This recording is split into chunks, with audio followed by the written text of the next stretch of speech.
and welcome to everyone who's here. My name is Paige Jennings. I'm the National Fellowships Coordinator in National Fellowships and Scholar Programs. We're the central advising spot for all nationally competitive awards. Today we're going to be talking about the Udall Scholarship, give a little bit of background on what the program offers, as well as the nomination and application process at the University of South Carolina. I'm joined by our faculty committee chairperson, Dr. Greg Carbone. He is in the geography department, and he's been doing this for a while. He's the expert here, so he'll be answering all of your questions. If you have any questions throughout the presentation, please feel free to drop them in the chat. We would like to make sure that you know as much as needed to successfully apply for nomination.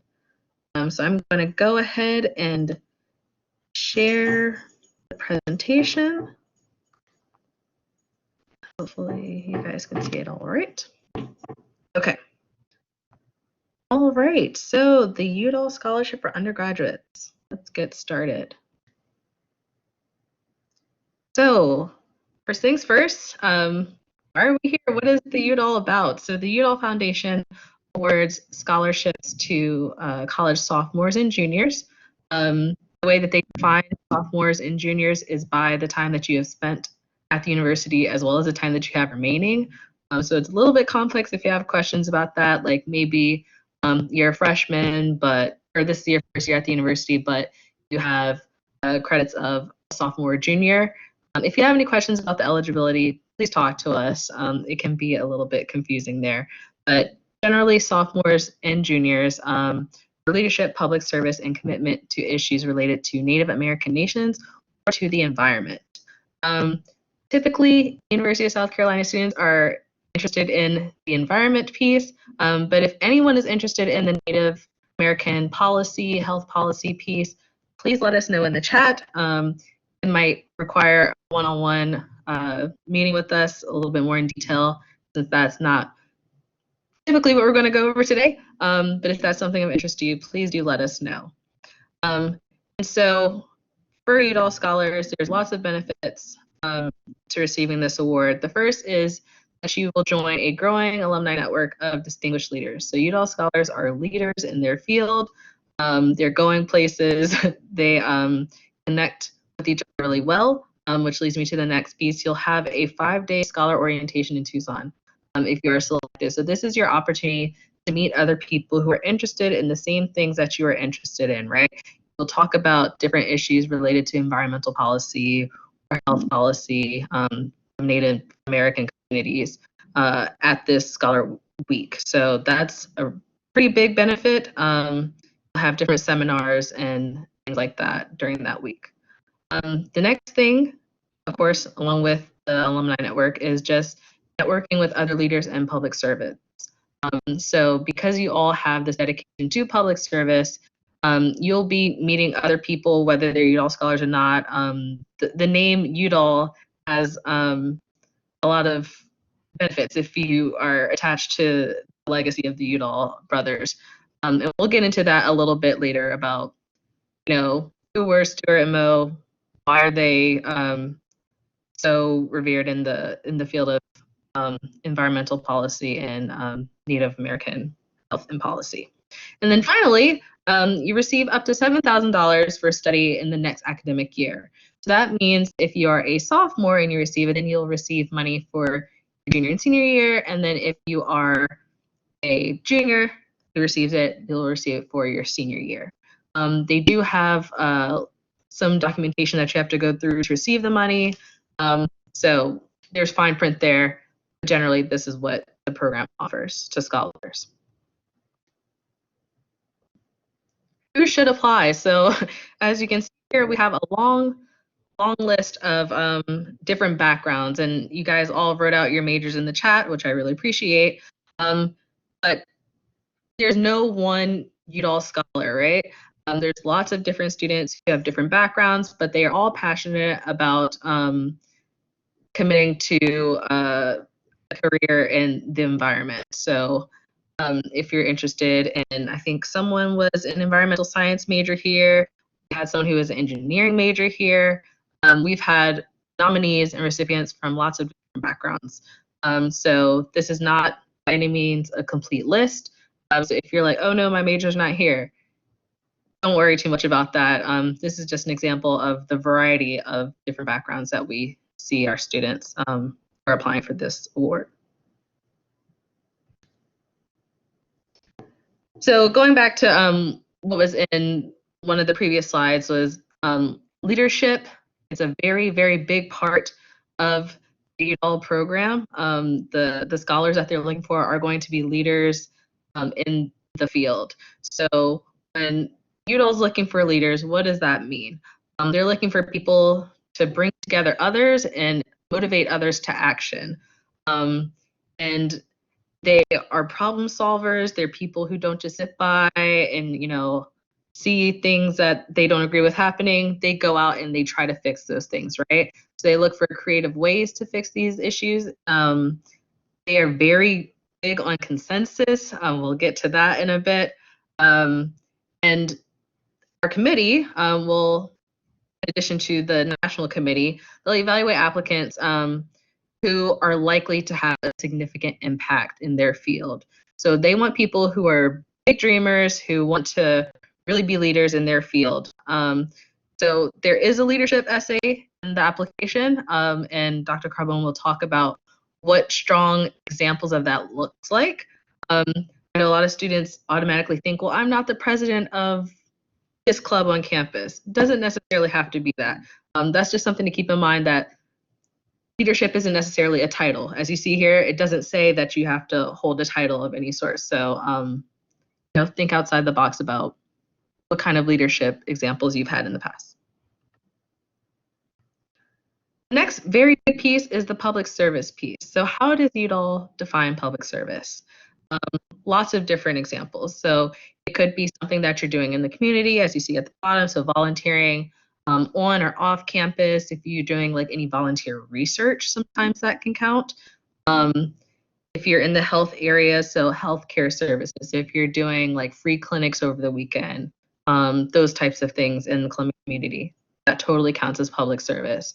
Any like preservation, conservation types of things. I know a lot of our environmental science applicants do those types of activities. That all counts as public service. It can also be something formal a little bit. So working for the government at any level. So I know a lot of our students, particularly in the Honors College, have participated in the South Carolina semester or the Washington semester programs. Those are all examples of public service activities. So if you have any questions about that, of course, ask us. But generally, this is how Udall defines public service. And our committee will let you know what they think about your response as they're selecting nominees. Okay, so how do you demonstrate your commitment to the environment? Because that's the final piece, right? So you're looking for leadership, public service, and commitment to the environment. So you want to think of ways that you've led positive solutions to environmental problems, and then crossing the aisle. So again, with the consensus piece, if you look here, their motto, civility, integrity, consensus, is a very big piece of the application. And so we are constantly reminding applicants to keep that in mind. This is something that's a very big part of the Udall legacy. You will have to read a lot about these brothers and the work that they did to successfully complete the application, because the things that they accomplished, it wasn't just for their gain, right? So there was a lot of like bipartisan collaboration that they did to solve the problems that they were passionate about. So that's something to keep in mind as well. So think about how you've demonstrated in your activities civility, integrity, and consensus. Again, our campus committee will be very helpful. Sometimes they'll pull out things that you haven't even thought about. So, when you're working on your application, we have the preliminary application and we have the actual full application for nomination. Give us as much information as you can. We will let you know what is relevant and what is not relevant, right? Sometimes you miss things or you think something's not relevant, and it totally is, and it totally makes the story complete. So, share with us as much about you as possible. All right, so the process at our university, it's a little bit different this year than it has been in the past. So the first step is the preliminary application. Hopefully you guys have received that by now. If not, you will get a follow-up to this workshop with a link to that. We have a very soft deadline of November 2nd for that. But ideally, we would like to have it before our next workshop, which is going to be on November 11th. And so that workshop is new this year, along with the preliminary application. That workshop is designed to help you with that final Udall essay in different parts of the application. So a lot of students maybe get stuck, not really sure what pieces to evaluate from the Udall brothers' wide range of work. And so that workshop, we're getting a campus librarian to come and run that workshop for us to help you with the research part of that so that you can craft a strong essay for campus nomination. The preliminary application will serve as your ticket to our Blackboard organization if you don't already have access to that. And in our Blackboard organization, we have a lot of different resources like 20 days to a Udall draft document. We have past successful applications. We have hints and tips from past years.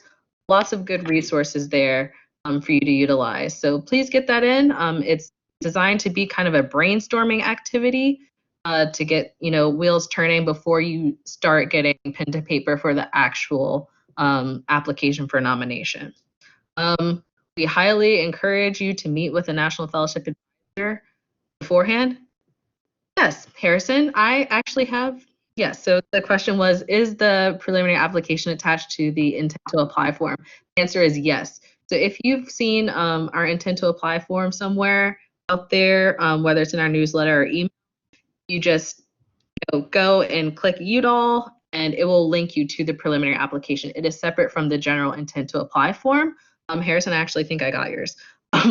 So yeah, it's right there for you. But again, I'll send the direct link to just the preliminary application to you after this so that you have access to it. And okay, going back, yes. So after you complete that preliminary application, it'll be time to start working on that application for nomination. It is an extensive application, as you'll see in the coming slides. And we really encourage you to meet with the National Fellowship Advisor to go over your application. We are happy to help you. We want to help you craft as great as of a nomination application as you can before it gets in front of the entire Udall committee. So send your drafts to us ahead of the appointment so we have some time to look through it. It won't be enough for us to just do it that 1 hour that we have with you. So please do send it to us beforehand. You will submit that application for nomination. The deadline for that is January 19th. So it's really good that you have the chance to work on your preliminary application now, do the writing workshop, and then over winter break, develop those things, meet with us, we'll still be working, and then hit submit on that, get those things to us by January 19th. And again, in the follow-up email I send out to you, I'll have details about how you submit all of those things to us. Following that, we will have an interview with the Udall committee, depending on how many applicants we have. Typically, we meet with all of our applicants. But this year, if it's a bigger year, we might have to do a paper cut, but ideally, we'll meet with everyone who applies for nomination just to get an idea of their interest in the award, their commitment to the environment, public service, that kind of thing. And then shortly after that, the committee will choose the nominees. And we can choose up to 4 nominees for the environmental one, and I'm not sure how many for the tribal one. I would guess it's about the same. But yeah, they'll make that decision shortly after. And the interviews will take place yes, very good question. So interviews will be held virtually. And Yeah, the only thing that will be done in person is the writing workshop on the 11th. And the only way that you get access to that is by completing the preliminary application. I'll send out an invitation to everybody, and then the first few to RSVP can attend. We'll try to record it and have everyone be able to have access to it as well, and we'll get some resources in the Blackboard organization for those who aren't able to attend. That's a great question. Yes, we're going to do as much things virtually as possible. All right, so I think I'm going to hand it over to Dr. Carbone, who's going to talk about the application components. Thank you, Paige. Welcome, everyone. Happy to have you here for basic information on the Udall, and I can talk more about the committee's process and other things. Regarding this slide, most is self-explanatory. I would like to focus on a couple of things, though. One is letters of recommendation. These are really important, and I think it's an opportunity for you to get to know your faculty a little bit better. People that you think of, people that you've had in classes you've done well in, of course. But those faculty sometimes don't know you beyond the course itself, and this might be an opportunity as you apply for this to introduce yourself a little bit more about yourself, including that you're interested in applying for the Udall and want to share some of the leadership kinds of things or other activities that they may not see outside of class. And I say this as a faculty member who, I was telling Paige earlier, has spent the semester more or less in an office looking at a screen like this and speaking to 60 people on the other end of something, and I think they're there, and they certainly get responses in chat boxes and using their microphones. But we're like you. This is a time where we really like some personal interaction, and so think of it as an opportunity. And I think and hope that you'll have a good response from some of your professors as you start to shape those letters. I think in some cases you have obvious people that you'll select. Don't be afraid to ask people, and don't be afraid to tell a little more about yourself as you pursue this. I think it leads to a stronger letter. The other thing we'll say about that is that when we get letters, faculty often have a lot of obligation to writing letters of recommendation. If we see letters that need to be enhanced, we as a committee, the fellowships office, will move forward and ask faculty if they can enhance things a little bit in that regard. So be bold, I think, and get to know people that are going to write letters of recommendation for you, because that'll be a strong component of the process. Paige suggested that the application is extensive. It does have a lot of questions. It has 8 basic questions, and then an essay at the end that's a little more extensive. Each of these, while we're calling these essays, each of them is not terribly long. And in fact, you're often limited to character or word length to get at your research experiences, your leadership experiences, and so forth. So while there are many components, none of them are going to take you enormous time to craft. They're talking about yourself and your experiences. Think creatively as you do that.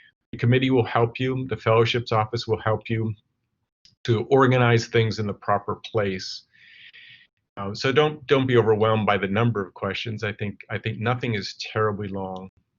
At the end, there is the Udall essay, and this is an area that's really important and probably will take a little bit more time.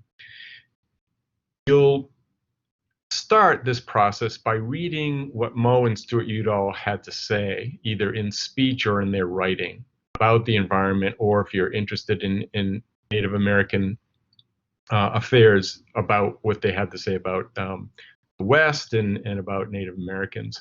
In particular, you want to read, I think, as much as possible. Read, skim quickly first. Just get a sense of what they're all about. Who were these characters who in the 1960s were talking about environmental issues when it wasn't far from popular?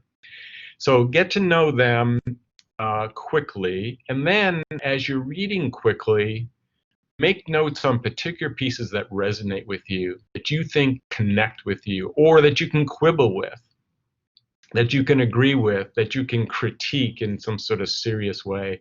Think of it as an opportunity to agree or disagree fervently with what somebody has to say, right? The way you might in a critique of any other essay or speech or things that you read in your classes or in general. Do you agree with this person? And what are their strong points and what are their weak points? If you treat the essay, I think, in that way, you will have a really kind of strong essay that shows innovative thought, ways of looking at things that, again, some of this stuff is 50 years old, and you clearly have a different perspective on the world than they did at that time. You can offer some much more relevant to the 21st century kinds of language critique or acknowledgement of what they were saying and its relevance today. So read, critique, and at the end of the day, once you've sort of done that, finding your way to connect all the other parts of your essay, all the other parts of who you are into this context of what makes Udall's statement relevant or irrelevant or off the mark in this particular time. And that's where you sort of integrate lots of the parts of the earlier parts of the application. Okay, I think that's all I have to say on this slide. If there are any particular questions about the components of the application, I'm happy to address those here, or we can wait till the end.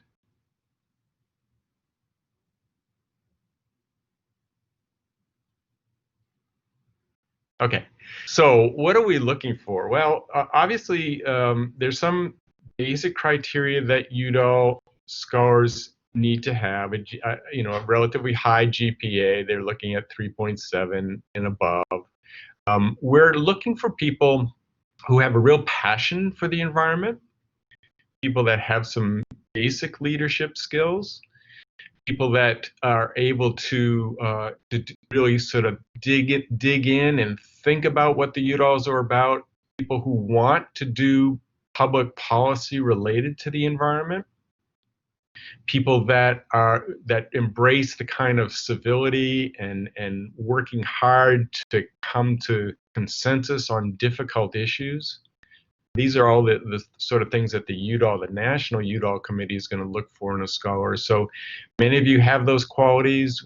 Our job as a committee is to really help you articulate that as best you can in the process.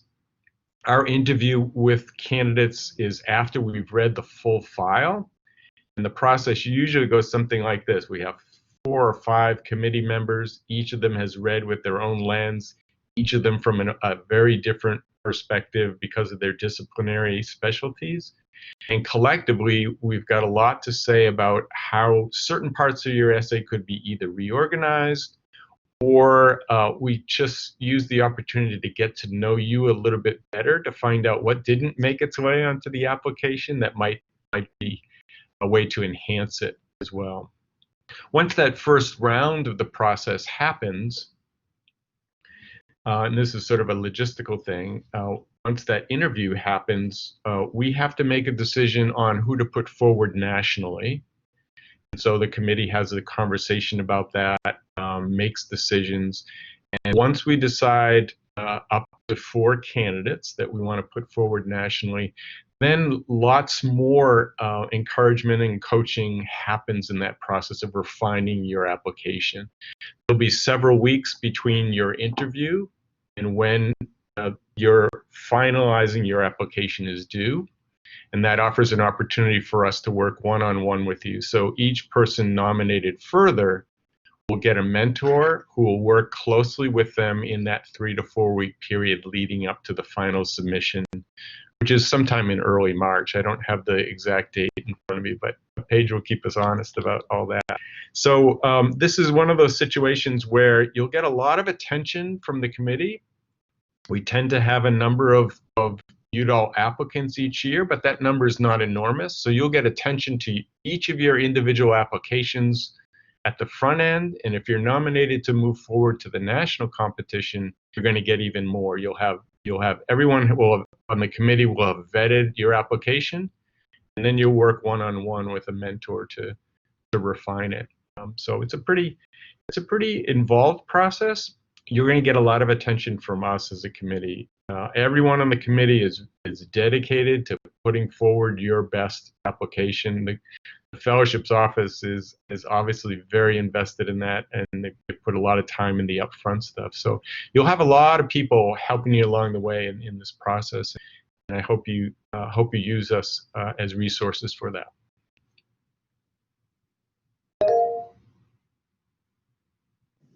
Yes, Harrison, question. Just I'm just gonna say it instead of typing it. Yes, please. I noticed on one of the slides it talks about bringing previous pertinent research experience to the table when it comes to applying. I haven't personally gotten involved with research, so to that end, what would you recommend? Would you recommend I get on that now, or what would you? Yeah, it's certainly not too early. It's certainly not too early to inquire about those kind of opportunities with your professors on campus. Harrison, are you a sophomore or junior? I'm a sophomore. Okay, so it's early, and the committee will recognize that. So I would say that now is a good time to start putting out feelers to people to see what kind of opportunities there may be in a particular field that you're very interested in. Working with the undergraduate research office to look for opportunities outside of your individual professors is another opportunity to do that. Plant the seeds now, and who knows, in the next month or two, there may be some things that begin to develop. And even if they're not manifest by the time you make the application, you can talk about potential for research in the near future. And if none of that works out by application time, the other kinds of things that you can say in those spaces is, here's what I'm after. Know that I've only been on campus for 15 months. And I would like to, this is the area of research that I'm hoping to be able to do on campus. We have another question.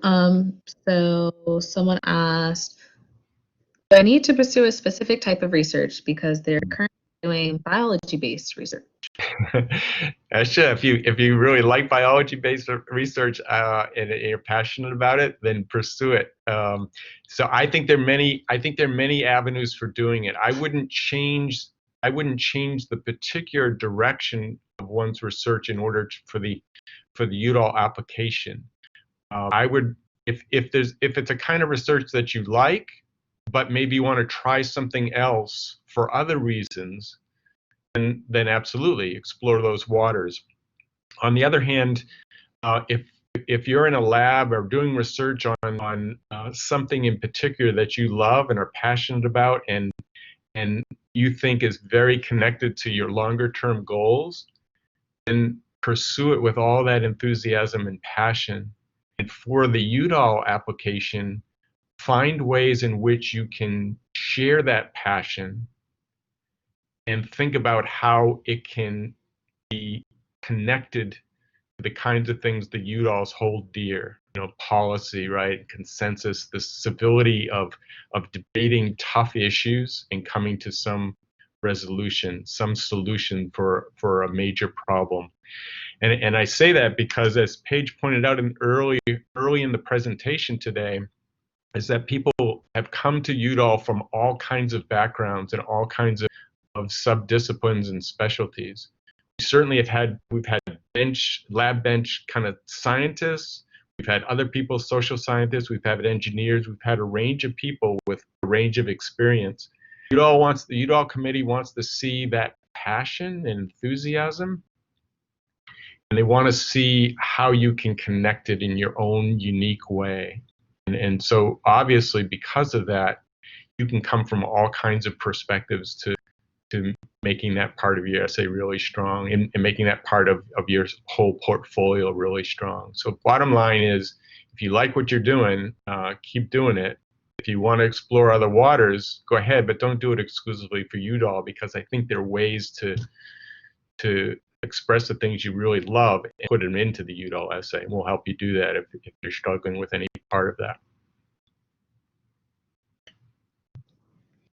Another thing that I'll say about research, I know because of COVID, a lot of people's plans may not have panned out the way that they wanted it to. We're seeing that with all of the competitions, a lot of students are feeling maybe a bit inadequate because they didn't get to do the things that they were planning to do. But I want to encourage you guys to, keep in mind that everybody was affected by COVID. So there may be opportunity for you to kind of explain those things, like, maybe you wanted to make a shift into a new lab this year, but it just didn't work out because of, whatever reason. So it might be an opportunity to talk about that. Harrison, question? Hi, I noticed that it said 3 letters of recommendation. Are those all supposed to be from faculty members, or like, what would you guys recommend who would you guys recommend the 3 letters be from? I think it depends on your particular situation. I could imagine someone, for example, that was doing environmental policy. They were interested in environmental policy, and maybe they have 1 or 2 faculty members that they've had classes with and they've done well with and have gotten to know a little bit better.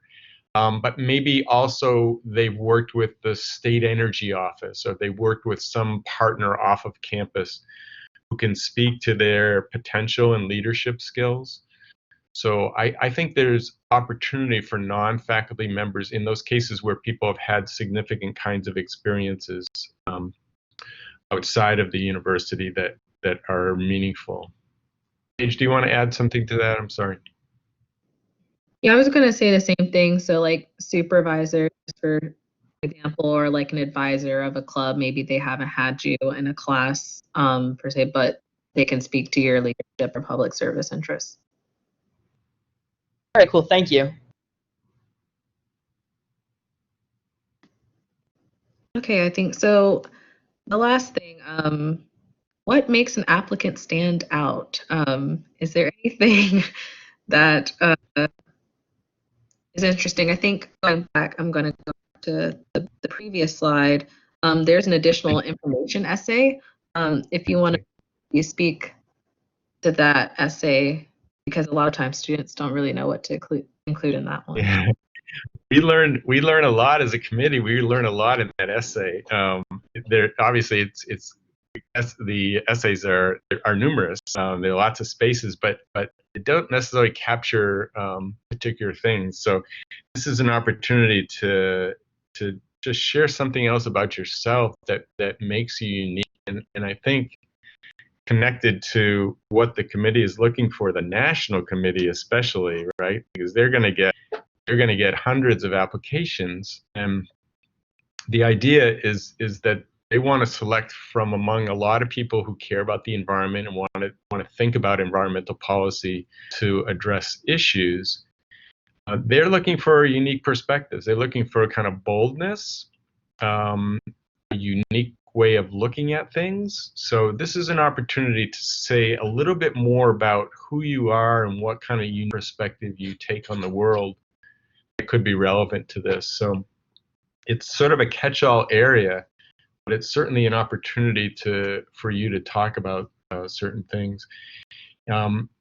Applicants here, I think, tend to be a little shy in this area. It's hard to kind of put yourself out there, but I would say as you work with the fellowships office and putting your application together, bounce ideas off of them. Oh, by the way, I did this in high school, or I'm particularly passionate about environmental films, or whatever kinds of skills or talents or things that make you unique and your perspective unique. This is an opportunity to sort of express that.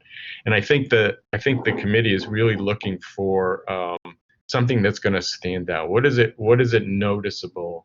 What is noticeable about this particular application? And I think in many of our success stories over the years for Udall, somebody has sort of boldly stated things pretty early in the essay, and then there are echoes throughout that really have helped them stand out. Awesome. I think that's it for the PowerPoint. I'll leave it to you all to ask any questions that you have, whether it's about the application process, hints and tips for working on the different components, anything that you have. Go ahead, Harrison. I just want to ask if anyone from USC has won the Udall in the past. Yes. Yes. Do we have a list page? It's we average about every second or third year one of our people will win. We've had some really good years and strings of years, and then a couple years where we haven't had winners. But I would say every 2.3 years we have a winner, and it's it's a nationally it's a stiff That's competition. fantastic. That's nice.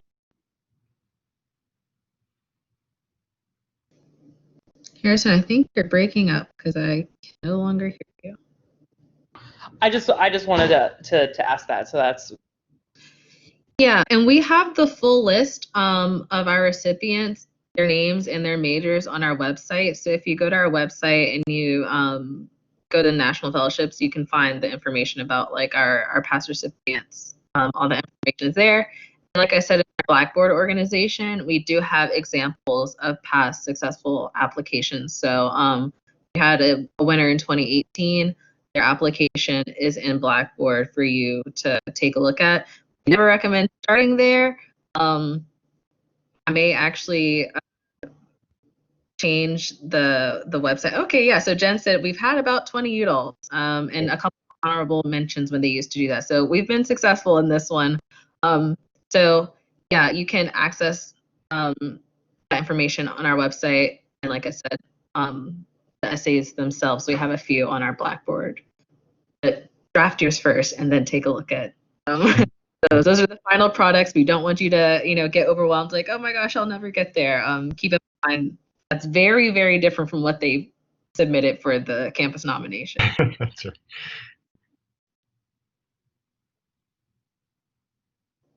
Any other questions?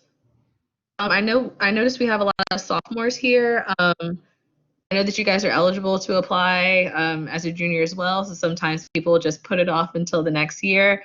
But it's always a good exercise to get yourselves out there, get yourself familiar with the application process.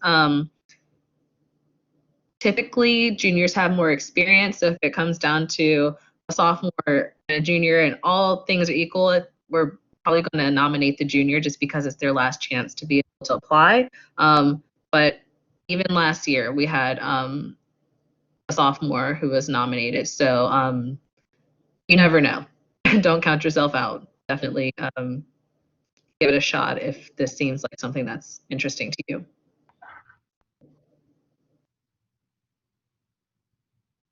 So I'm going to go ahead and unshare this, and I'm going to stop the recording. But if you guys want to hang around and ask any questions, feel free to do so. I will be uploading this to Blackboard if you want to refer back to it, as well as the slides from the presentation. Please make appointments with us. I'll send out that preliminary application and hope to see them coming in soon. Thank you guys for coming.